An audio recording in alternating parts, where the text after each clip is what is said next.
Am I the asshole for refusing to apologize first? My 22 mother, 60, was diagnosed with brain cancer last year after having some health issues for a while. Since she was unable to work, I was the provider for the house together, with the money from my grandmother's 90 pension. I had always told my mother that I couldn't take care of her, since I've been dealing with depression for most of my life. Taking care of myself and others is a challenge, and I thought it would be dangerous to place her care entirely upon me. I offered to pay for a nurse to take care of her and pay for the house expenses for the time we lived together, as she apparently was okay with.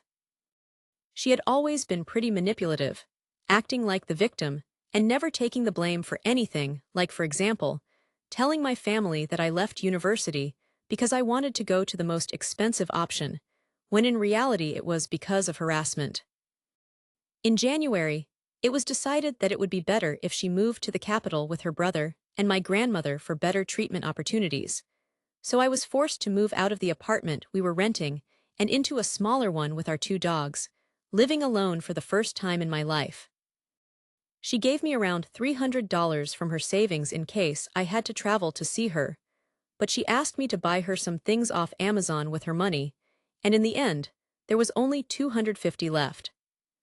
She lives in her brother's house now, with rent, electricity, and food paid for, but she still wants me to give her money monthly to pay for extra expenses.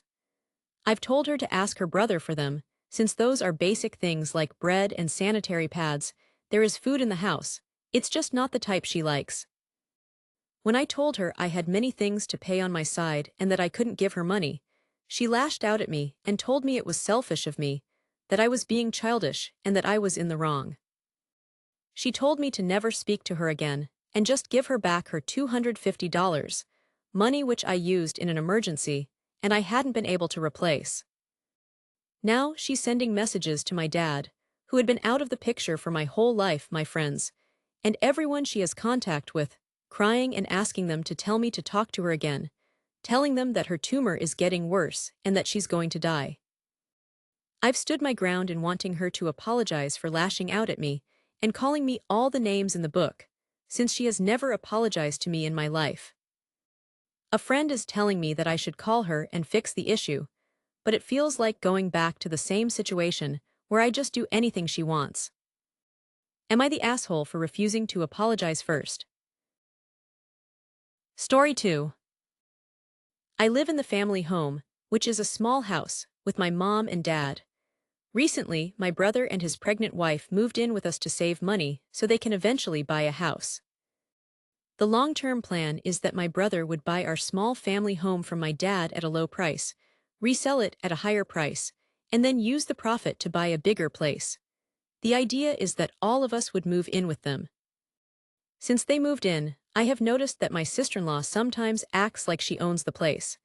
One example, I was about to use the bathroom when she asked if I'd be long. I assumed she really needed to pee. But then she told me, "You go first, I have to wash my hair anyway, so I'll take longer."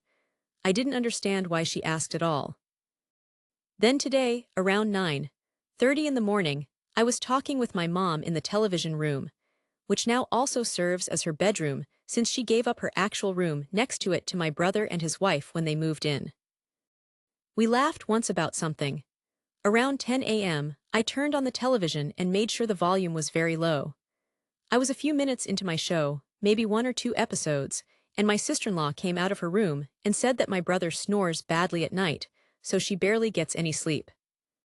She said that once he leaves for work, she finally gets to rest and said something like, "With the television on now and the laughing earlier, I hear everything because I'm a really light sleeper." Well, it's 10 a.m. now, so it's okay, but the talking and laughter at 9:30, that was a bit much. She was polite about it though. She said everything nicely, not in a harsh tone or anything. But what surprised me is that she never once said something like, "Hey, I'm really sorry to bring this up, but..." I rarely watch television in the morning, and our laughter was minimal. We've already adjusted to make room for them. They chose to get pregnant while living here. I didn't apologize for the television or the laughter, and I didn't turn it off either. My mom, as usual, was being understanding toward her and kind of agreed with her in the moment. Later, she told me she does think my sister-in-law is being a bit much, but since she's pregnant and tired, we just have to adjust.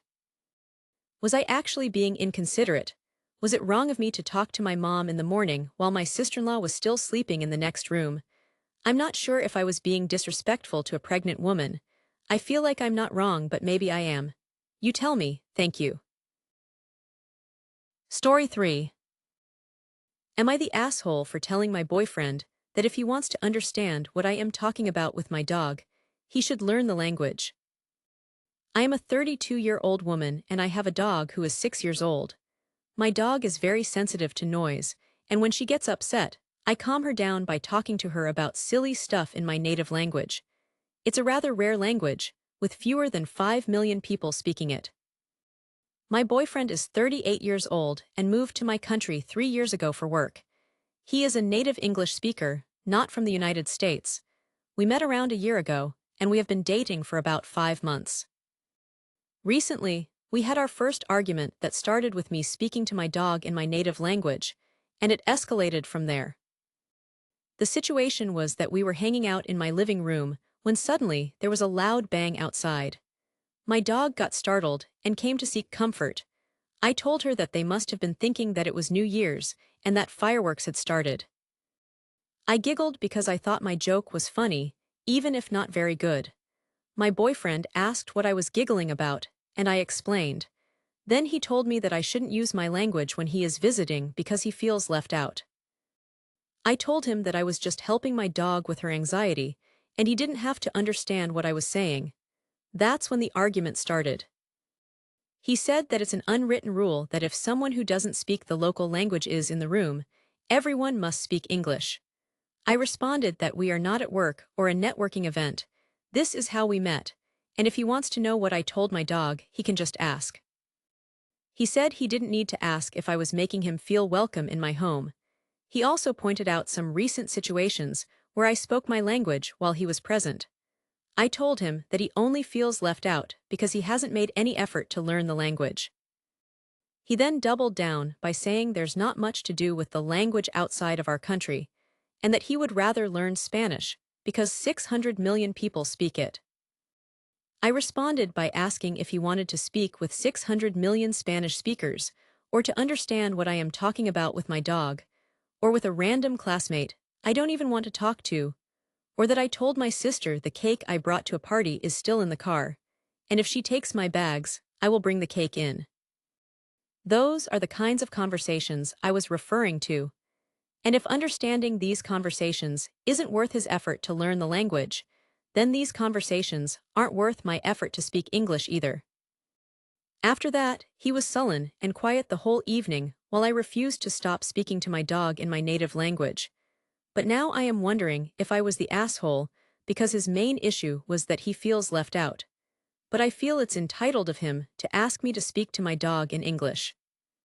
From the dog's point of view, there's no difference in what language I talk in outside of the normal dog-human interactions, like do you want some dinner, bring me the ball, or let's go for a walk. But for me, it would feel extremely strange to talk to my dog in English. Story 4. Am I the asshole for telling my grandpa not to go into the bathroom while my mom and aunt are showering? I, an 18-year-old female, went to my aunt and uncle's house for my baby cousin's birthday with my family. It was my mom and dad, my sister, my aunt and uncle and their 4 kids, and my grandparents. My grandparents see us twice a year since they live over 16 hours away, so I don't see them much. We were at a water park all day for my baby cousin's birthday party. My mom, aunt, the birthday boy, and I left early since we were all tired. My grandparents ended up leaving about 4 hours before us to go to their hotel and planned to come back later but never did. Once the 4 of us got home, my aunt put the baby to bed and then we all took a shower. I got out of the shower first, and once I was dressed, I heard the doorbell ring. I went and answered it, and it was my grandparents at 8 o'clock at night. My aunt and mom were still in the shower, so I told them that and asked them to wait downstairs and ran upstairs to tell my mom they were here. While I was upstairs, I heard my grandpa stomping up the stairs. I told him, "Don't come up here, Aunt and Mom are still showering, just to clarify, in two separate bathrooms. He responded, "Don't be disrespectful, I can do whatever I want." He proceeded to stomp down the hall to my mom's room, slam the door open while she was halfway dressed, grab a book it wasn't his, and stomp downstairs. So, AITA for telling him what to do. I was just trying to protect my mom and aunt from their father-in-law, but he thinks I was being disrespectful. Story 5. My mom doesn't like the girl I've been dating, and randomly started sending me photos of her coworker that's around my age last night. My mom is a bartender and frequently works alongside younger girls around my age. I am 30 years old and staying with my mom while I sell my house in another state and look for a new job. I've been talking to this girl for over a month now that my mom has been supportive of for the most part, at least verbally, until last night. She started sending me a bunch of pictures and videos of this girl, saying that she thinks I am attractive and wants to meet me. She has tried hooking me up with her coworkers before, and it's never worked out well. I responded reminding her that I am already talking to someone and that we had already tried the whole song and dance with her coworkers before, and it never worked. This morning I kept my conversations brief but polite with her, and she knew something was bothering me. She likely already knew what it was, and asked what was wrong. I told her that I felt like what she did was wrong, and she instantly got very defensive, going from maybe a 0 to a 6, in which I responded that her defensiveness proves she knew what she did was wrong. She said that, "Is it so wrong for me to want my son to be happy?" She left the house, and said she wouldn't be back tonight. Am I the person, the jerk? Should I have just pretended like she didn't try to pull that last night and let it go? Or was it healthy for me to double down on setting that boundary? Story 6. AITA for asking my husband to wash his hands after touching a stray cat. Throwaway account because we both use Reddit. I just got told by my husband that I have a bad attitude and am crazy and an asshole for asking him to wash his hands before touching our cats that live indoors after he pet a stray. About 4 months ago, I noticed 2 pregnant stray cats that were extremely malnourished, so I decided to feed them. I know probably not the best idea, but I felt so bad for these young tiny things that were pregnant and starved. They still hang around, which I don't mind. It's hot out, and I know they are nursing, so my husband and I do leave them food. The problem is, I have a fear of my cats catching something from the strays. I know it probably does make me crazy, and it's something I need to work on, but touching something that I don't know about freaks me out when it concerns someone that I care about, in this case, my cats. I was that kid that would wash my hands raw, because I thought I might have touched something contaminated, and didn't want to bring that inside and hurt my family. My husband knows about this, and I still have issues sometimes where I will clean my hands and rather air dry them than touch a towel. Sorry for the tangent. I don't mind him touching the outside cats. All I ask is that he washes his hands afterwards before touching ours. I use disposable gloves when I feed the outside cats because I know they can get touchy, and I rather be safe than sorry. I also make sure I wash my hands thoroughly afterwards. The incident happened today where we were feeding them, and he bent down, and one of the cats that is scabby started to rub into his arm. I internally freaked out but trusted him to clean his hand afterwards. Granted, he wore a glove, but she legit rubbed on his skin. He then went inside and bent down to pet one of our cats, and I panicked and asked him to clean his hand first. He got defensive and said, "You act like every outside cat is diseased." I told him no, I just don't want to risk our cats catching something. I could never forgive myself. That's when he told me if I ever wanted to rescue an outside cat, forget it, because of my attitude and me acting crazy, and he angrily left. I know I'm overprotective, but I feel like he is also not taking my concern into consideration. I don't know, I could be the asshole. Sorry I didn't mention this earlier. When I was a kid, we had a senior family cat that got outside, came home, and was diagnosed with feline leukemia virus and died from complications from that. She didn't have feline leukemia virus prior to her going outside. I try to prevent things like that from happening now, to give my animals the best quality of life I can. Currently, We have a senior cat that just recovered from a bout of pancreatitis, and maybe, that is making me paranoid right now. I do have obsessive-compulsive disorder that I work with a therapist on, but I can see how stressing over this could cause strain on my husband and make me look like an asshole. It's exhausting for me too. The outside cats do look scabby, and I have reached out to a few local rescue organizations to see if they could rescue or trap-neuter return the cats, which I offered to pay for, but none have responded or returned my calls. The strays are not my cats. He did wash his hands eventually, but there was a lot of back and forth before that, and him jokingly pretending to go pet each of our indoor cats before doing so. Story 7. A prior tenant keeps showing up to my home banging on the door and honking. I just moved to a new rental home about a month ago. Ever since, I have been getting a significant amount of junk mail and bills addressed to the previous tenant. I did the right thing and wrote "Return to sender not at this address" on each envelope and put them in the mailbox with the flag up. But the mail keeps coming. About 2 weeks ago, a woman drove aggressively into my driveway honking. I work from home, and my office window faces the road. I keep the blinds open, so I clearly saw a lady in her car waving at me with a huge cast on her wrist. She wouldn't get out, so for safety, I started recording and hid from view. I don't trust anyone, sorry. She eventually left. Next day, same thing, pulled in, honked, waved. I hid again. She screamed, "I want my mail." Sorry, I don't know you.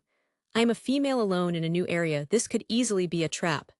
When she left, I noticed a package I was expecting was missing. I called non-emergency dispatch, told them what happened, described her and the car, and that my package was gone. They said they'd send an officer. About 20 minutes later, a cop and the lady showed up. Small town, so they found her fast. The officer acted as a neutral party, while she explained that she uses informed delivery, saw my name, found me on Facebook, and messaged me a nonsense request to get her mail. It was marked as spam, so I never saw it. I told her any mail not mine is marked and returned. I even taped a note on my door saying the same. She claimed she didn't take the package, and it still hasn't shown up. I told her she scared me, and she said she only honked because she was scared of my dog, a 10-pound Chihuahua. Things calmed down, and they left. Side note, this is a huge privacy violation. She still has informed delivery here and found me on Facebook, which makes me uncomfortable. I contacted the post office and requested they stop her informed delivery access for this address. I thought it was over after the police visit, but yesterday she came back in a different vehicle, pulled in aggressively, honked, rang the doorbell 3 times and banged on the door. I didn't answer and hid again. She left quickly. Am I the asshole for ignoring her, not giving her the mail, not responding to her on Facebook and calling the police? I'm not collecting her junk mail like a free postal box. I also found out she was evicted, had lots of people at the house, and treated the place horribly. I saw the condition when I toured, filthy. Story 8. Am I the asshole for refusing to continually pay for both tickets when my friend is getting the hotel for free? My friend, 42 years old female, and I, 38 years old female, go into the city a few times a year to catch a show. We'll call my friend Laura. Because we're old and can't stay up late driving home, we usually stay at a hotel overnight and drive home in the morning. Laura's mother has a crazy amount of travel points, so she uses them on the hotel for us, so we don't have to pay. Laura always asks me to pay for both tickets to the show, and she and her mom will cover the hotel. Laura is obviously not paying anything for the hotel, but since it's her mom's points, she says that's a fair trade. I agreed the first couple of times, but after a while it just seemed like Laura is being a little selfish. Her mom travels for a living, so she has what seems like an unlimited amount of points. So it's not like she's depriving herself by using the points on our hotel. For an upcoming show, I told Laura that it's not fair that she gets a free show every single time and that I'm always paying full price. I asked her to split the cost of the tickets. I'm trying to save money, and I honestly can't afford continuing to pay for both tickets. She got mad and said using her mom's points is the same as her paying her own way. I eventually said I would just drive home after the show because I can't afford to keep paying both tickets. She ended up pulling out completely, and now we're not even going to the show at all. Am I the asshole? Edit. We stay at the same hotel each time which, if paid cash, would cost around $450 including fees. We would stay in the same room together. This particular show is $300 per ticket, but that's on the high end of tickets from past shows we've seen together. I can't afford $600 for one night. The reason this is so frustrating is Laura's mom's points are for a specific hotel chain. I don't get to choose where to stay. I would never stay at this particular hotel if we were deciding based on cost. I would choose a much cheaper place. There is no reason to stay in a hotel with lots of amenities if we're only staying there to sleep. Story 9. Am I the asshole for not fixing my sister-in-law's car after setting some terms? My sister-in-law, let's call her Jane. Over the years, she's borrowed money from me on a family trip. I think I paid for a large group expense, and she didn't pay me back $400 for like months. I gave her furniture for her apartment that my wife and I no longer were using. I had to pick it back up again when she didn't need it anymore, and it was really inconvenient. She's about 25, about 6 years my junior. I honestly like her, but her behavior is really immature and selfish sometimes. She was having issues with her Volkswagen. It breaks down a lot, and she gets ripped off by mechanics often. I've changed the lights on it at least once. Her now fiancé doesn't even attempt to do easy do-it-yourself jobs that most people could do. Anyways, I am an electromechanical technician and a pretty good one. That stuff is pretty easy for me. The part that got me is that she thinks because I can do it, it's like my job or something. She's asked me to do her brakes for like $50 and a case of beer. I said no politely. I hate doing brakes, that's not my hobby, lady.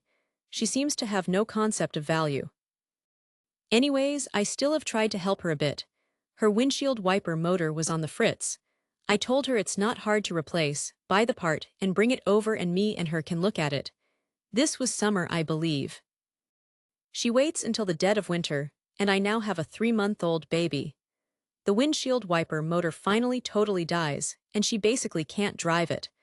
I tell her to come on a fairly warm day, and I specifically said bring her fiancé, and he can learn a thing or two. Reason being is I don't want to be doing stuff like this for them, if they aren't going to at least attempt it themselves. Day comes, she didn't even tell her fiancé.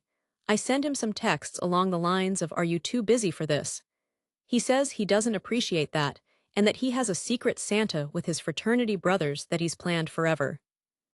He tells me that he doesn't need me to do this, and just that I could be that friend who helps them.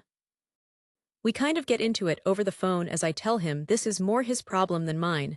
He spins it saying he trusts Jane can handle her problems and is not controlling like that. I tell him she's not solving it, she's bringing it to me. He gets mad and says his friend who's a mechanic can do it. I still expect Jane to come, but she doesn't. Her and her fiancé get into a fight over this and have their friend do it, who fails and it's still broken. I wind up apologizing to just smooth things over, and my wife doesn't really take my side 100%. She winds up having her stepdad do it. I never even said don't come over. Am I the asshole or am I dealing with a bunch of babies? Story 10. I just had a baby last week, and my mom and stepfather are visiting for a month to help with the new baby and toddler, which I am very grateful for. My stepfather is able to work from home.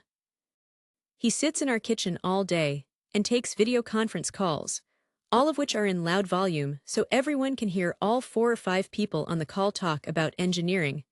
My stepfather also speaks very loudly. Our house isn't very big and it is an open concept, so the kitchen, dining room and living room are essentially one room with no walls dividing them. They have stayed with us in the past and taken these calls, and I've passively asked him if he has headphones, to which he replied he didn't. The next time he visited, he apologized and said he forgot the headphones again. This time, he hasn't said anything about headphones at all and is just letting it rip. My stepfather has also asked my toddler to shush while he is on these calls, even though he knows he is sitting 3 feet from the play area. My husband, who my stepfather generally has a great relationship with, is also annoyed by this, and finally nicely mentioned using headphones again, or using the guest room my parents are staying in which has a desk in it. My stepfather proceeds to act hurt and packs up his laptop, notepads, etc., to move into the guest room. My husband tells him he can still work there, but just to move if there are calls. My stepfather still decides to take all of his things and moves into the guest room with the door closed for the remainder of the day. The energy feels tense. Are we the assholes here? Story 11. Am I the asshole for not inviting my dad and stepmother to my fiancé's bridal shower? I want to start by saying I've never posted on Reddit before, but this situation has left me so unsure of myself. If I do something wrong, let me know. Thank you for your thoughts. I, 27 years old male, am getting married in October, and my fiancée, 28 years old female, just had her bridal shower. It was relatively small, only 12 people including myself and my soon-to-be bride. She invited her close family, a couple of friends, and my mom and sister. She did invite her own father, who is almost 80, because she wants him to be a part of these important events, and he was a last-minute addition on the day of the shower. She did not invite my dad because traditionally the groom's father is not invited. She thought about inviting my stepmother, but decided not to since my biological mother would be there. This would have been very awkward for everyone there. My dad and mom had a messy divorce that still affects our lives, as you can see. My fiancé is much closer with my biological mother and wanted her to be comfortable. Some background: my dad and stepmother live 12 hours away. My fiancé has met my dad once and has never met my stepmother. My stepmother is also an incredibly anxious person who hates flying and could not drive the 12 hours alone. Thank you to everyone who responds. Edit: my biological mother's partner was also not invited to the shower.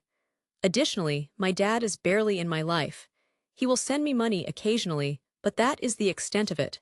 He has the means to visit me whenever, but has not done that in more than 10 years. Edit 2. My dad and stepmother are upset about not being invited to the bridal shower. He texted me the day after asking why.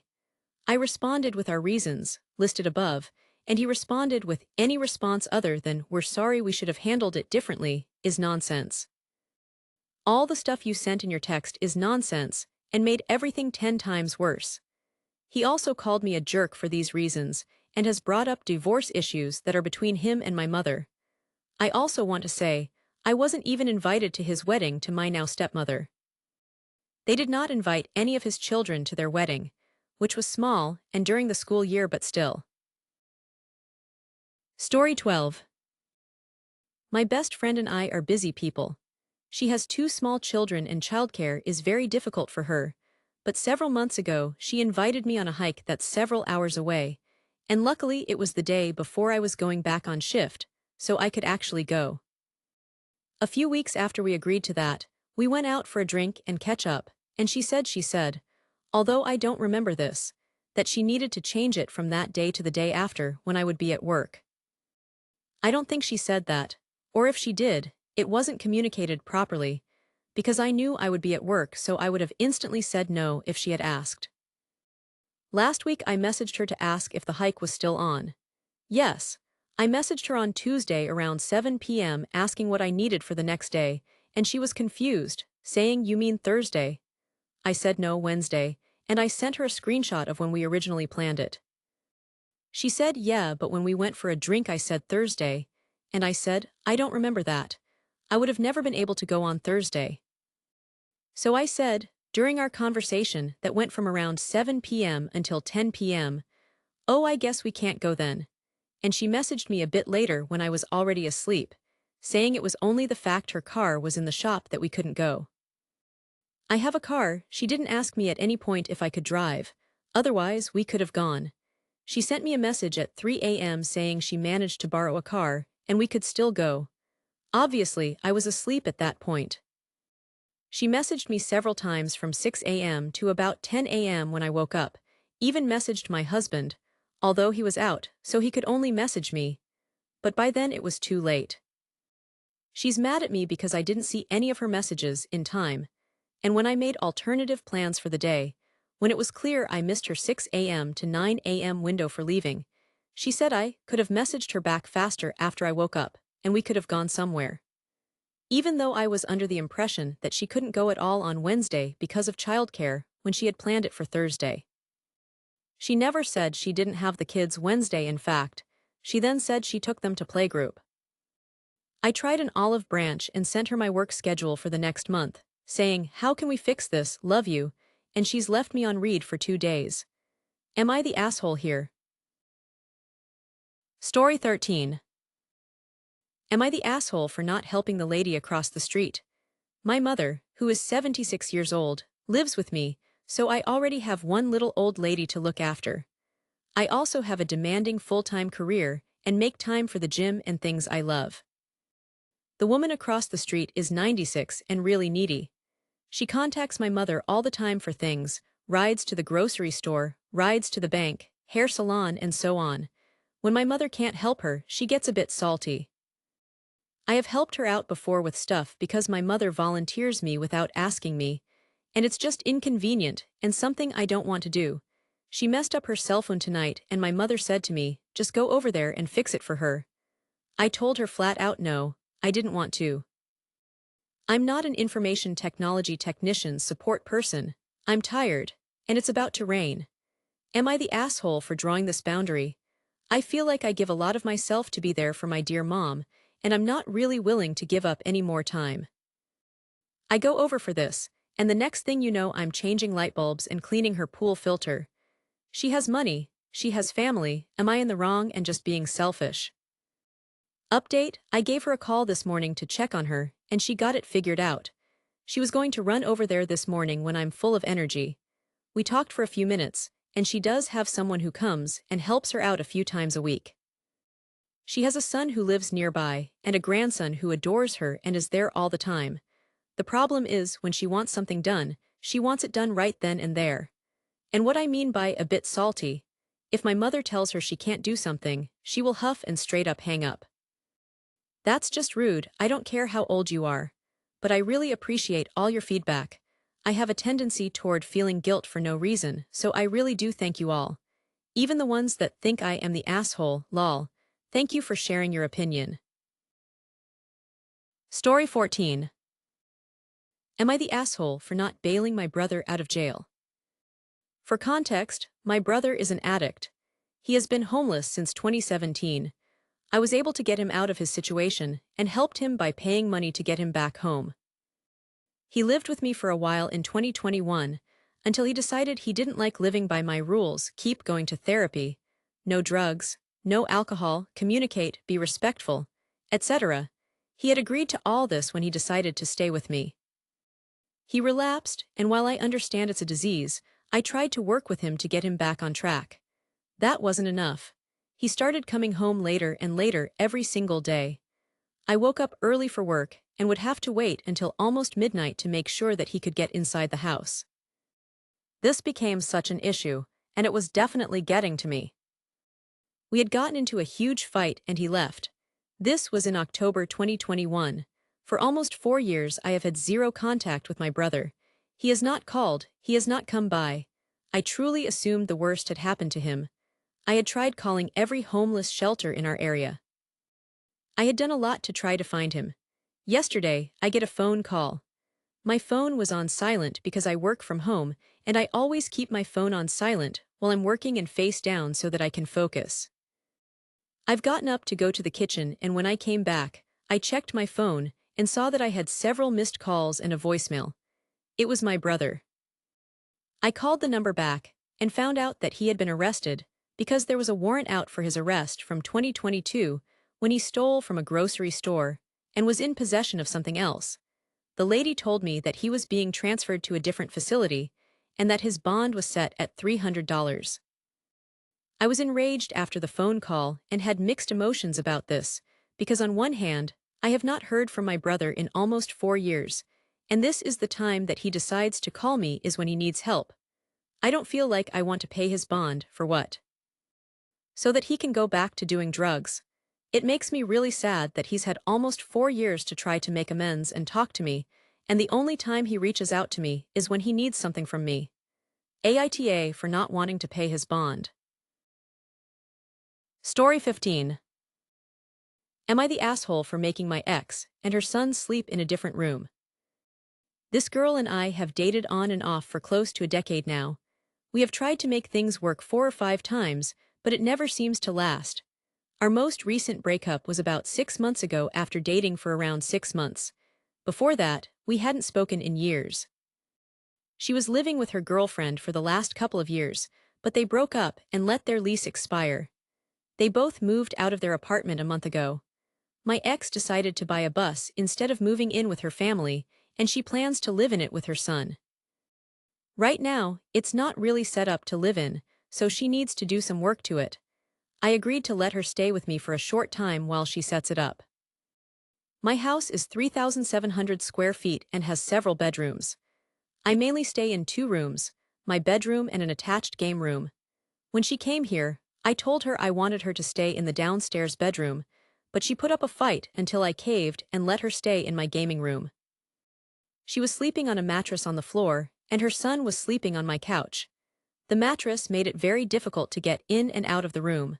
I had told her to stay in the other bedroom 3 times, but she always had a reason why she couldn't. The most recent one was that she didn't feel safe. She thinks there's some kind of supernatural creature in my backyard or something. She also has a cat and had his entire setup in this room: food, water, and litter box. I have 2 cats, but her cat bullies mine, so we try to keep them separate. My cats usually come up into the game room with me and sleep with me at night, but they couldn't because her cat was locked in the room with us. Today I had a bad day at work and came home grumpy. All I wanted was some alone time, but she and her son were sitting in my game room like they always are. I told them they needed to find somewhere else to go, and they couldn't sleep there anymore. I helped her set up a bed in the downstairs bedroom. I wasn't exactly nice, but I didn't yell at them or anything. Now she's mad at me and says I didn't need to be an asshole about this. I'm like 90% sure I'm not, but something is nagging at me. So am I the asshole? Thanks for making it to the end of today's video. I'd really appreciate it if you'd consider liking or subscribing, but I hope you have a nice day either way.